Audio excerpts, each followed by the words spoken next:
Hey everybody, thank you so much for joining us this Sunday.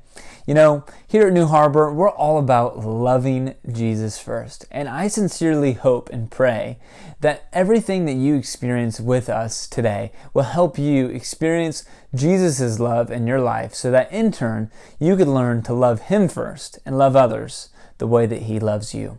But I just want to invite those of you that maybe you're new with us, maybe it's your first, second, or third time with us online or in person, please click the link below the video right here in our description. We're also going to put it in our live chat as well. Click that quick link. It's titled Next Steps, and that will allow us to get to follow up with you, and we'll get to send you a Starbucks gift card over email. It's a pretty good deal. As a way of just saying thank you for joining us and being with us. But Pastor Kelly here in just a few moments, he's going to be continuing our new sermon series that we started last week, titled Refreshing Relationships. But before we get into that message, we have some worship music that we're going to get to enjoy together. So let's spend this time to just worship God. My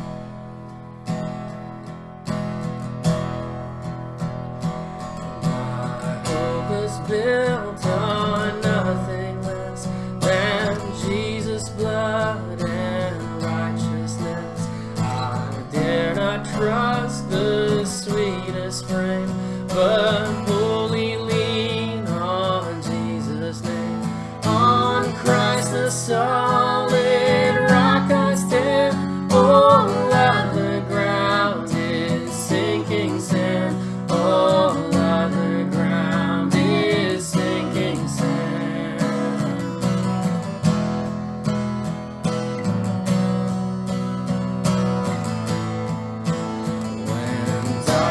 Fills His lovely face, I rest on His unchanging grace. In every high and stormy gale, my anchor holds within the veil. On Christ the solid rock I stand. All other ground is sinking sand. All other ground is sinking sand.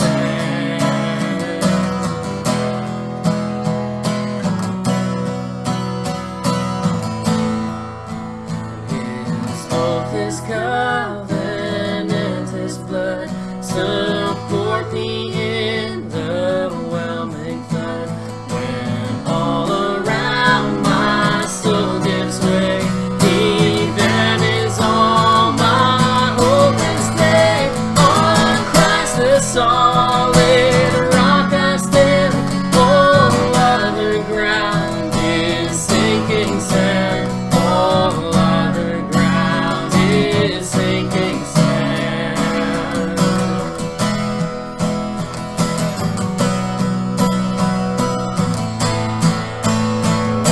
And He shall come with trumpet sound.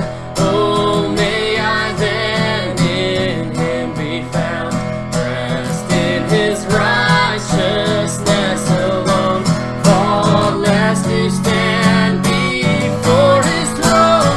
On Christ the solid rock I stand. All other ground is sinking sand. All other ground is sinking sand. On Christ the solid rock I stand. All other ground is sinking sand. All other ground is sinking sand. I'd like to welcome everybody back this week to our online service. I'm excited to just see what God's doing. It's been amazing this last week to kind of wrestle through things and see how people have been loving each other. And one of the things I want to talk about this morning, it was just following up on last week's message, where we're talking about refreshing our relationship with God, ourselves, and with others. And when it comes to refreshing your relationship with yourself, well, I'd like to talk about that a little bit. This week, something came up near the end of the week that I thought was really relevant to the discussion. A lot of people are talking about getting back to a new normal or getting back to normal. And, and I sit there and it's a bit of both, I want to get back to normal and meet as a church and congregate together. I want to get back to normal where I could go to coffee with someone or I could give somebody a hug, handshake. Just to get back to society. We were built to really be social and interact with each other. Back to work, for some of us, you sit there and go, you want to get back to work and just put your hands to something. You've been at home too much. And then there are other things that, well, it's a new normal. This pandemic has done some things where we need to be considerate of others. We need to be careful and concerned about some things. We have a vulnerable child where, we are that situation where maybe it's not a new normal all the time for us. You would think we're somewhat used to this, and sometimes we are. Some things we're used to when it comes to the new normal, and other things we're not, the distancing from other people for a while until this pandemic kind of goes through. Those are things that are hard to adjust to. But you know what? Whenever something seriously big happens, there is an element of new normal. When Jesus rose from the dead, no one could ever go back and say life would be normal, that everything will just be as it was. It's not going to be that way. When Jesus rose from the dead, there was a new thing that happened. There was something that literally would change people's life in a refreshing way. Something that would change people's lives in such a way that the normal that I have in my relationship with Jesus, well, you know what? The normal I have isn't affected by a virus. It's not affected by the stock market, and it's not even affected by my own sins and struggles. So when I'm troubled and feeling out of place, I realize that, for some of us, that refreshing we need for ourselves needs to come from an event that changed the world as we know it. And we could relate to that right about now. There was a particular disciple I want to talk about and a story I want to share this morning that comes post-resurrection, and it's about Peter. Peter was one of the first disciples, one of the first followers Jesus called. He was a fisherman, called him out of fishing. He said, I'm going to make you a fisher of men. And Peter followed Jesus, some would say zealously. He was a strong, stubborn, stiff-necked. There are a lot of things about Peter. Peter was very interesting in many, many ways. But when you look at the story of Peter, one of the things you deal with in the resurrection narrative is that, well, the last time Peter had seen Jesus, he had denied him. He had been with him close to 3 years, and he had denied Jesus. Jesus had been arrested, and Peter was that zealous one that would chop off the ear of the guard, and Jesus would heal the ear. And then Jesus would be followed by Peter and John to the courtyard where he was in the home of the religious leader and he was being tried. But what's also fascinating is in that evening, Peter would deny Christ. He'd say, I didn't know that man. People would say, weren't you with him? Didn't I see you with him? Weren't you in the garden with him tonight? And he would deny, to a place where he'd even cuss, do things he shouldn't do. And he went away bitter because there was a rooster that crowed, and he saw Jesus' face as Jesus looked at him, and he realized, I did the exact thing Jesus said I would. Now, he did turn back. That's the good news. But what's interesting to me is it doesn't mean he was necessarily restored. His relationship with Jesus was an interesting one from the very beginning. And I think it's a good one to explore. So we're going to take a look at the post-resurrection restoration. How do you restore and refresh relationship with Jesus? Even though you feel like maybe you don't deserve it, or that you've known of him but you've denied him, or maybe some of you just have never known of him. You didn't realize how much he loves you, and it's hard to understand that. So in John 21, we're going to take a look at the story of when Jesus was walking the earth. He had come back from the dead. He was here for 30 days. It wasn't just like he rose from the dead and left. But during those 30 days, Peter kind of got back to normal. He took some of the disciples and he went fishing. And then there's this idea that Jesus was going in and out of people's lives and revealing himself and showing himself to upwards of 500 people. But as Peter and his friends went back into fishing, you have this story of Jesus preparing a fire on the shore and inviting them in. They had caught some fish, and he was inviting them in to have breakfast. So they had fish for breakfast. And in verse 15 of chapter 21, it says, when they had finished eating, Jesus said to Simon Peter, "Simon, son of John, do you love me more than these?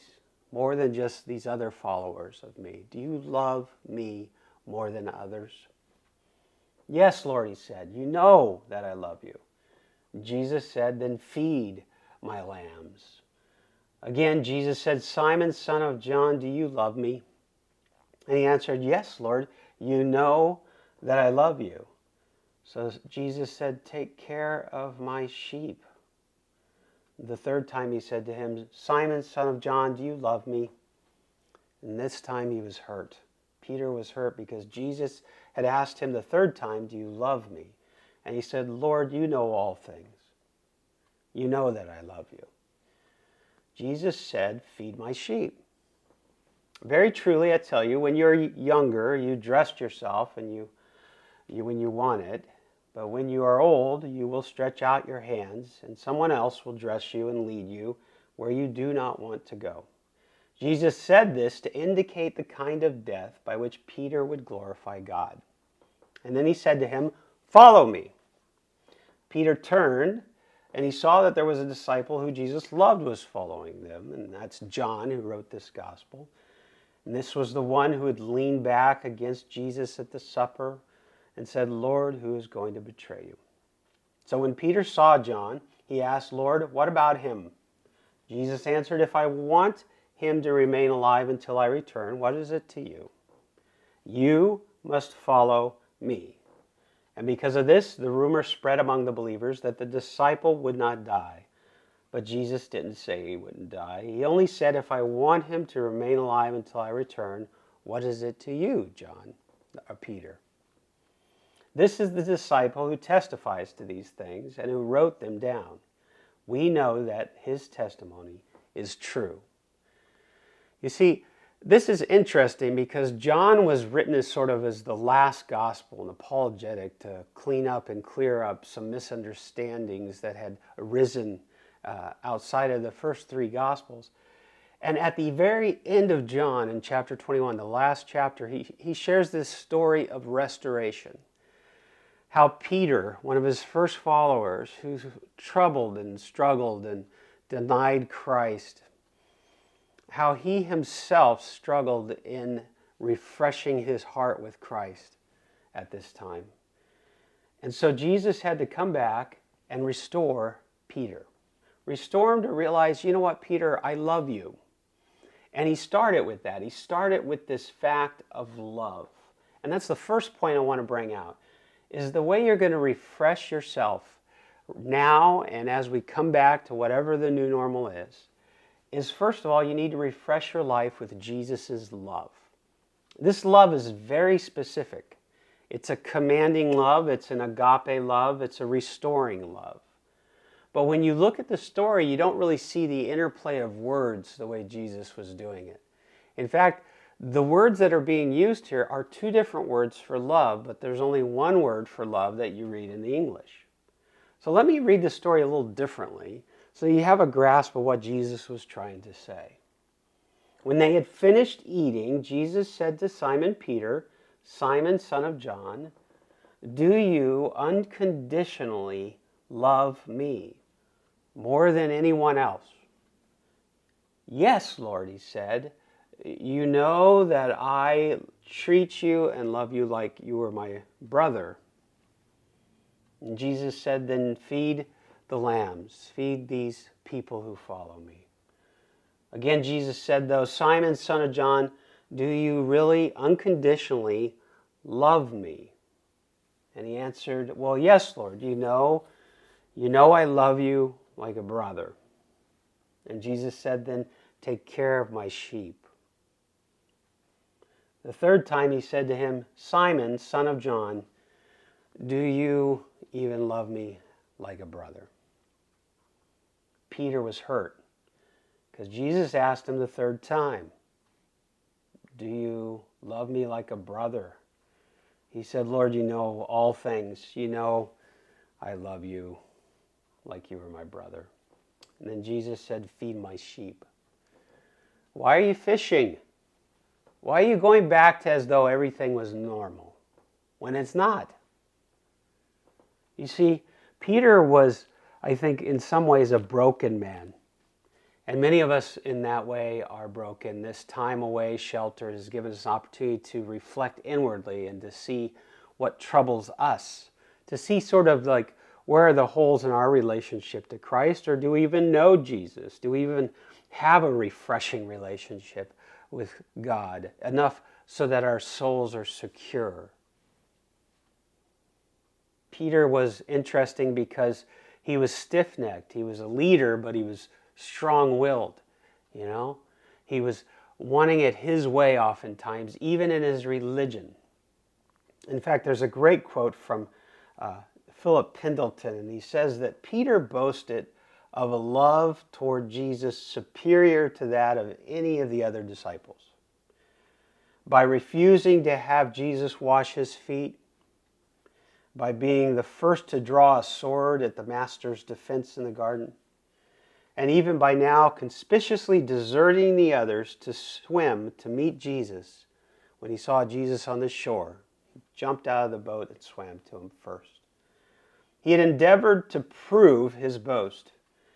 So Jesus therefore asked him if it is indeed true that his love is greater than that of his fellow disciples. Do you love me more than these love me? Peter, really one of his problems was he looked to the praise of others. He was competitive and selfish, even in his leadership. And Jesus was breaking that in him. You know, a lot of times when we go through these difficulties, these new normals, these changes in our lives, there's really something that needs to be adjusted. To refresh yourself, you have to change. And you have to change to be more like Jesus and in his love. And his love is a commanding love. It's an unconditional love. It's not just like I love you as a brother. It's like I love you unconditionally no matter who you are. Peter had some real issues is what we call them today. This guy just had struggles galore. And even after this, God again would have to come to him with a vision because he struggled with a lot of biases and a lot of difficulties. Peter looked way too much to others' praise or to prove himself. You see, that what Jesus did when he confronted Peter, the first thing he did is he said, listen, do you really love me unconditionally the way I love you? You may be feeling broken right now in your life or in your relationship with God. You may be feeling troubled and sort of just having struggles on the inside. And to that, I just want to say, you can refresh your soul, but it has to be Christ in you through his Spirit and his love. Second point I'd like to make in this story comes out in the second half, where it's this idea of you need to refresh your life with honesty and truth. You're not going to, when you do honest soul searching and you really want to get your life right with Christ and you really want to have a sort of a fresh joy in your life, you have to do some honest soul searching. Refresh your life with honesty and truth. John in this gospel was trying to clarify and explain even this little parable that Jesus shares here. Notice what he says. He says, very truly in the next verse, I tell you, when you were younger, Peter, you dressed yourself and you went wherever you wanted. But when you're old, you will stretch out your hands and someone else will dress you and lead you where you do not want to go. Now this was a parable of a man who used to do what he wanted to do, the way he wanted to do it. but he was coming to a place in his life where he would be led somewhere he didn't want to go by people he had no choice than to go there. And Jesus said this to indicate the kind of death by which Peter would glorify God. And then he said to him, "Follow me." Imagine if somebody told you a parable of your impending death and then said, "Follow me to that place." Well, Jesus did that. Peter knew when he was sharing these things what he was getting at. This was the same Lord who had said, "Take up your cross and follow me." This was Peter who said, "Where are you going, Lord?" The Lord said, "Where I'm going, you can't go. You can't go to the cross. You can't forgive everyone's sins." But Peter wanted to go there with him. This was the same guy that said that, and now in this moment, Jesus is having to confront him and say, "Follow me. It's now your turn to follow me. Follow me. It's now your turn to take up a cross and follow me. Stop fishing for fish and fish for men." This was a powerful moment in which Jesus uses honesty and truth to confront Peter in his stubbornness and his struggles. Peter, even then, struggled. He turned and he saw the disciple John behind and following them. And he said, "Well, what about him?" Jesus answered, "If I want him to remain alive until I return, what's that to you? If I want you to take up a cross and follow me, what is that to the other person?" You see, one of the things about refreshing yourself is you have to do what Jesus Christ needs you to do in your life. I meet a lot of people, like myself included. During this time, I sit there and go, "You know what? I probably need to exercise and figure something out to exercise." And the crazy thing about it is I can't look at other people and say, "Well, they need to exercise. You need to exercise. What about them? Are they exercising?" It's not about those other people. It's about me. I need to get motivated. I need to exercise. If you're going to refresh your relationship to God and yourself, and if you're going to follow this kind of love, you really need to realize it's not about that other person. It's about you following Jesus. Peter was given a stress test. You see, faith in the right things is refreshingly honest, folks. But it's not always agreeable. It's honestly true. I've got to work on something in my life. It's honestly true. I know that. Do I agree with it all the time? Do I like it all the time? Do I do it all the time? No, it's not always agreeable. But if you're honest, it's true. You see, Jesus was dealing with Peter in his heart, and he was saying, "Peter, you follow me. You don't prove yourself to others. You don't have to get out of the boat first. You don't have to follow me wherever I go in a sense of thinking that you could go where I've told you you can't go. You need to follow my leadership. You need to do what I want you to do, not what John needs to do, not what Matthew needs to do. Peter, I have called you to something. You need to do it. You need to feed my lambs. You need to feed my sheep." Which leads me to my final point. To be refreshing yourself, you need to refresh your relationship by making changes that you need to make to follow Jesus. Refresh your relationship and make changes to follow Jesus, folks. Do you normally look like Jesus? If normal means getting back to your devotion and your prayer life and church life and all that, that's all good. And I would say that the normal you need to get back to is that normal. But maybe you weren't really good at a devotional. Maybe you weren't good at forgiving and patience and such. And maybe you need a new normal. I like Colossians 3:10 says, "You have put on the new self, which is being renewed in knowledge and in the image of its creator." That's the practice we should have. We should practice Jesus' lifestyle until really we see no difference between my lifestyle and what Jesus would have done. In these moments where things seem to be so abnormal, you sit there and go, well, why would they? Have you stopped praying? Have you stopped doing your devotion? You see, the pandemic is a crisis, but Jesus said there would be trouble in the world. Should we just stop following Jesus when there's a crisis? No. Practice using both Jesus' written words and non-written planning to build your character. Practice your character.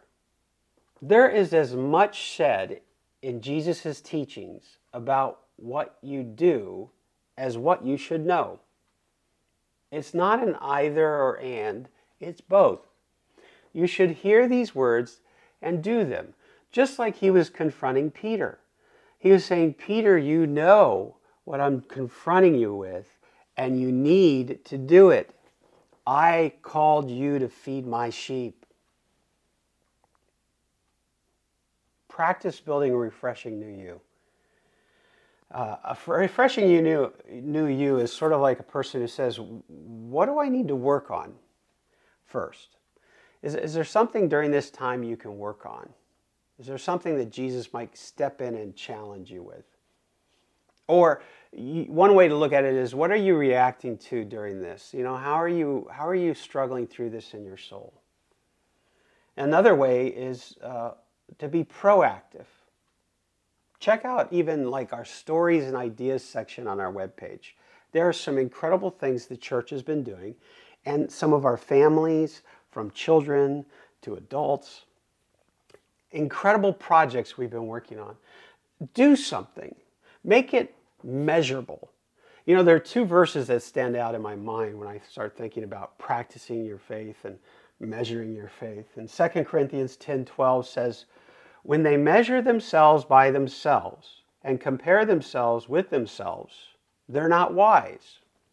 If you're going through this thinking, well, I'm doing a good job compared to what I can normally be like, well, maybe your measurement isn't quite right. Coping is one thing, but how about loving? It's not enough just that, I feel like I'm doing fine through this. It's more like, well, no, what am I learning, growing? How am I loving others? Who are you measuring yourself by? You see, Peter went back to fishing. He measured his life by his identity as a fisherman. But Jesus said, I called you to fish for people. I called you to shepherd my sheep. He had a new measuring stick for Peter. Whose measuring stick are you using? In 2 Corinthians 13:5, it says, examine yourselves to see whether you're in the faith. Test yourselves. Do you not realize that Christ Jesus is in you through his Holy Spirit? Unless, of course, you fail the test. Have you ever tested yourself? This actually is probably just a great illustration of how God would test us. There's no way to go through this time without a little bit of soul searching, looking on the inside to see yourself for who you really are. And some of the stuff you'll like, and some of it you're like, I need to work on that. Or better yet, I need your help, Jesus, to work on that. You need a spiritual workout. In fact, I've started a series of videos, and if you go onto the webpage, newharborchurch.com, look at spiritual workout, the videos. I've done one video on forgiveness, one video on kindness, but start working your faith out, doing something with it, responding to it. You have to be able to answer some very solid questions when it comes to sort of your normal life in Christ. Does your time reflect Jesus is your priority? Do you love Jesus first? Well, when I think about today, I think about how I should put more of Jesus Christ in myself today. And that's one of the goals I have for you. I pray today that you put more of Jesus in you. And maybe you can work on something in your character. Maybe you can practice resting better. Maybe you can laugh more during these times. Enjoy the day beginning to end. Find something to enjoy at the end of the day as well as at the beginning. Because when Jesus gave the new command, a new command to love one another, he didn't mean it to be a drudgery. He didn't mean it to be a difficult thing. But it can be hard because we wrestle with ourselves a lot. Do something in your life today that makes a difference to your soul. Change starts here. I can't change anyone else but myself, but God gave me the ability to at least take steps and change myself so that I look more like Jesus. And you know what's really cool is Jesus loved me so much that he died for me, that he might give me his Spirit, that not only can I work on being more like Jesus, he gave me his Spirit so that I can actually be more like Jesus. Man, if you want to refresh your life today, you need to have that Spirit in you. And maybe that's the action you take. Maybe that's the step you make, is to sit there and say, I want Jesus Christ in my life today. If you do, right below, there's a form you could fill out. Fill it out. Let us connect with you and show you how to have that relationship. But for some of you, we already follow Jesus. And really all we're seeing is, as we've been sheltered here in our homes, is we're really getting to see how we live for Jesus on a day-to-day basis. Are you still loving and enjoying the people that you live with? I hope so. I know through Jesus Christ, this normal, this new normal that we're engaging can be something even better if you let Jesus be the normal of your life. I got to share one last story. I know someone personally who's going through this in a time when I thought that they would be most affected by it, and yet they're not. And the reason they're not is, they told me, it's because it doesn't change who they are. You know, I try to preach this over and over and over again, that every morning you wake up with everything you need for a full life. The very Spirit of Christ in you, the joy of Christ in you. You don't need any other titles or accolades or occupations. Everything you need every morning is right there, and you go to bed with it every evening. But man, in a time like now, every morning you wake up, you're challenged with really believing it. Because some of those things have been stripped away, and you get to see yourself and say, is this the normal I want to be? You know, are you like Peter, you just went back fishing? Or is there something new? Has the resurrection stepped into your life and given you a new normal to live? I pray it has. And I pray that your week is not just a blessing on your soul, but a blessing to others as you become more like Jesus. God bless you, and have a wonderful week.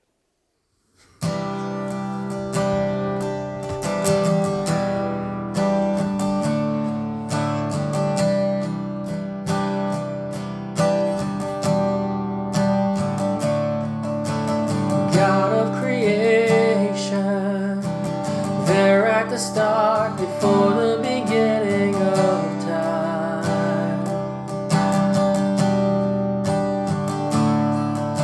with no point of reference, you spoke to the dark and fleshed out the wonder of light. And as you speak, 100 billion galaxies are born. In the vapor of your breath, the planets form. If the stars were made to worship, so will I can see your heart in everything you've made. Every burning star, a signal fire of grace. If creation sings your praises so loud,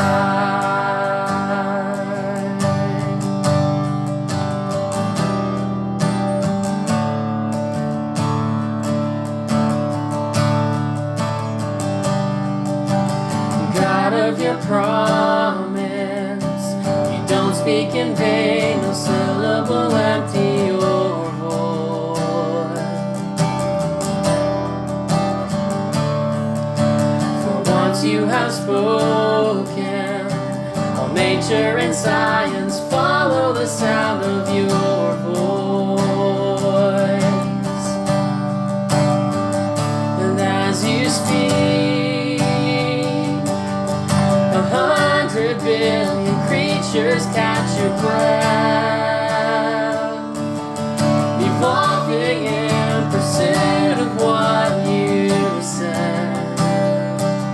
If it all reveals your nature so alive,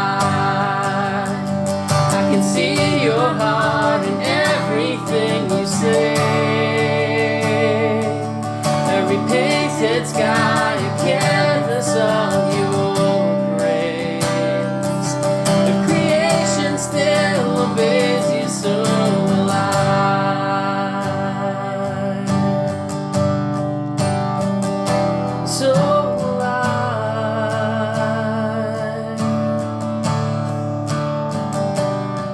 If the stars were made to worship so alive, if the mountains bow in reverence so alive, if the oceans roar your greatness so alive, for if everything exists to lift you high, so alive, if the wind goes where you send it, so alive,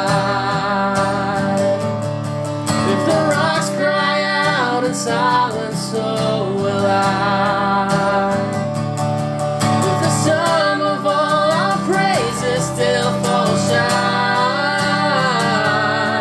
then we'll sing again 100 billion times.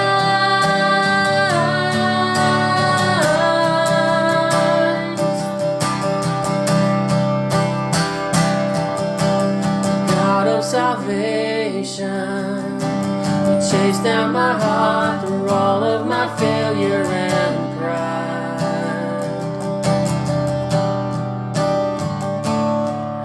On the hill you created, the light of the world, abandoned in darkness to die.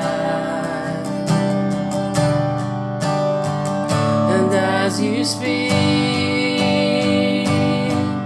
100 billion failures disappear. Where you lost your life so I could find it here. If you left the grave behind you so alive, I can see your heart in everything you've done. Every part designed in a work of art called love. If you gladly chose surrender so alive, I can see in your heart a billion different ways. Every precious one, a child you died to save. If you gave your life to love them so alive, like you would again 100 billion times. But what measure could amount to your desire? You're the one who never leaves the one behind.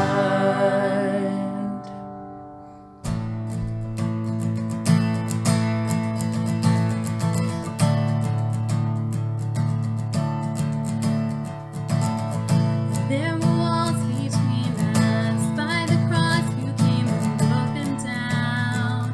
You broke them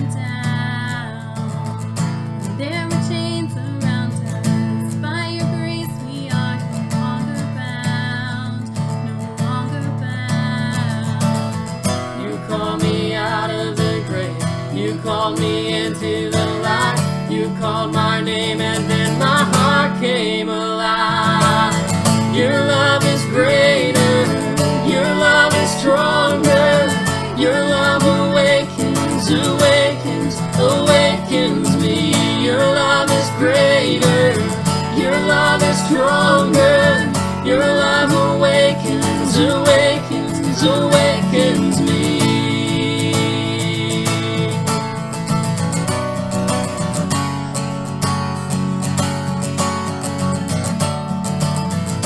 Feel the darkness shaking, all the dead are coming back to life, come back to life. And hear the song awaken, all creation singing, we're alive, 'cause you're alive. You call me out of the grave, you call me into the light. You called my name and then my heart came alive. Your love is greater, your love is stronger. Your love awakens, awakens, awakens me. Your love is greater, your love is stronger. Your love awakens, awakens, awakens me. What a love we found, death can't hold us down. We shout it out, we're alive, 'cause you're alive. And what a love we found, death can't hold us down. We shout it out, we're alive, 'cause you're alive. And what a love we found, death can't hold us down. We shout it out, we're alive, 'cause you're alive.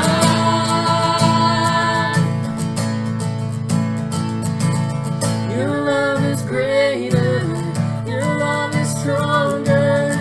Your love awakens, awakens, awakens me. Your love is greater, your love is stronger. Your love awakens, awakens, awakens me.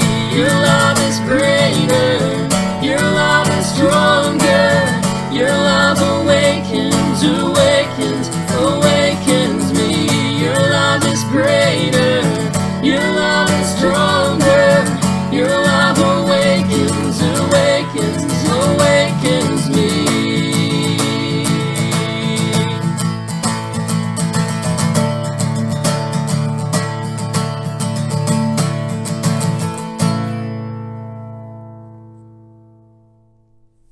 Hey everybody, thanks again for joining us this Sunday here at New Harbor. Like I said in the beginning, if you're new here, click the link below and we'll send you a Starbucks gift card over email. I mean, if you haven't done it yet already, come on, you got to do it. It's a pretty good deal. But also, click that Next Steps link as well if maybe you want to commit your life to Jesus for the first time and you want to follow him for the very first time, or maybe recommit your life to him. Or maybe you've been listening to our message online, but you haven't yet been connected into community, and you want to be involved in one of our Zoom small groups that happen throughout the week. Also click that link and we will help you no matter where you're at in your journey. If you click that Next Steps link, we'll help you take that next step, because that's what we're all about here. We're all about helping you love Jesus first. And one of the ways we do that is by helping you take next steps to get closer to him. But also, if our ministry of our church has just impacted you in any way, maybe you consider yourself a member of our church, we have giving available online on our website at www.newharborchurch.com/give. So if you haven't already, please check that out and give so that we can continue the work that God is doing in and through our church. And also, if this message, this service has impacted you in any way, please click the share button so we could get this message out into this world that I think so desperately needs it. So thanks again for joining us this Sunday, and we'll see you next Sunday as we continue our series, Refreshing Relationships.